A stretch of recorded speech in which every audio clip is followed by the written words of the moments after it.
வணக்கம். நிகழ்ச்சி மூலமாக உங்களை சந்திப்பதில் பெரும் மகிழ்ச்சி அடைகிறேன். வாழ்க்கையில வெற்றி பயன் நோக்கி பயணம் செய்து கொண்டிருக்கிறீர்கள். இந்த பயன்கள் நல்ல முறையில் வெற்றி பெற என் அன்பின் வாழ்த்துக்கள். நீங்க நல்லா இருப்பீங்க.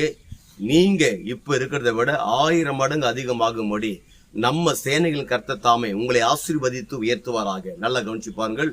அநேக நேரங்களில் நம்முடைய கற்பனைகள், நம்முடைய திட்டங்களை குறுகி வைத்து விடும். அதை சின்னதாக மாற்றி விடும்.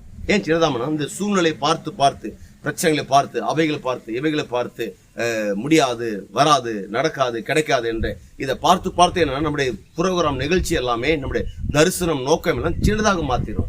தயவு செய்து எந்த விதமான காரியத்தையும் சின்னதாக மாத்தாதீங்க. எல்லாத்தையும் பெருசா மாத்துங்க. பிரம்மாண்டமா நினைங்க. உங்களுடைய அளவு குறித்து நீங்க சிந்திக்காதீங்க. உங்களுடைய சூழ்நிலை அளவு சிந்திக்காதீங்க.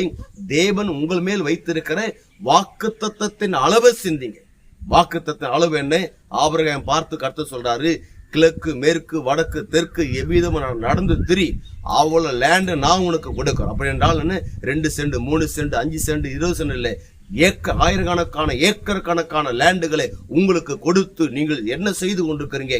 அந்த டிபார்ட்மெண்ட்டை பல மடங்கு தேவன் உயர்த்த அவர் நல்லவராக இருக்கிறார். அதனால உங்களுடைய சூழ்நிலை ஏற்ற மாதிரி சிந்திப்பது தயவு செய்து விட்டுட்டு அவர் இடத்துல சிந்திக்க ஆரம்பிங்க. இதுதான் விசுவாசத்தின் அளவு. அப்படி சிந்திக்கும் போது என்ன நடக்குது என்றால், எதெல்லாம் நீங்க செய்யணும்னு நினைச்சீங்களோ அதெல்லாம் பிரம்மாண்டமா செய்து முடிக்கும். எதெல்லாம் பண்ணணும், எதெல்லாம் சாதிக்க நினைச்சீங்களே அதெல்லாம் இந்த உலகமே ஆச்சரியப்படத்தக்க விதத்திலே அவைகள் காணும்படியாக தேவன் உங்களுக்கு செய்து முடிப்பார். அதில் நீங்க என்றது என்ன, நீங்கள் சிந்திப்பது என்ன? தேவனுடைய அளவு வைத்து நீங்கள் சிந்திக்க ஆரம்பிங்க. பெருசா சிந்திங்க, பெருசா கற்பனை பண்ணுங்க, பெருசா திட்டமிடுங்க, பெருசா யோசிங்க.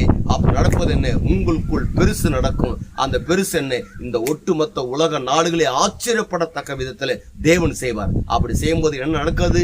உங்க வாழ்க்கை ஒட்டுமொத்த இந்த உலக நாடுக்கு நீங்கள் கடன் கொடுக்கத்தக்கதா ஆண்டவர் இயேசு கிறிஸ்து உங்க லைஃபை மாற்றுகிறார். அதற்கு என்ன? நீங்கள் வற்றாத நீரூற்றை போல இருப்பாய் என்று சொல்லி உங்களிருந்து விடைபெறுகிறேன். உங்க நண்பன் ரவி, பெரியபாளையம்.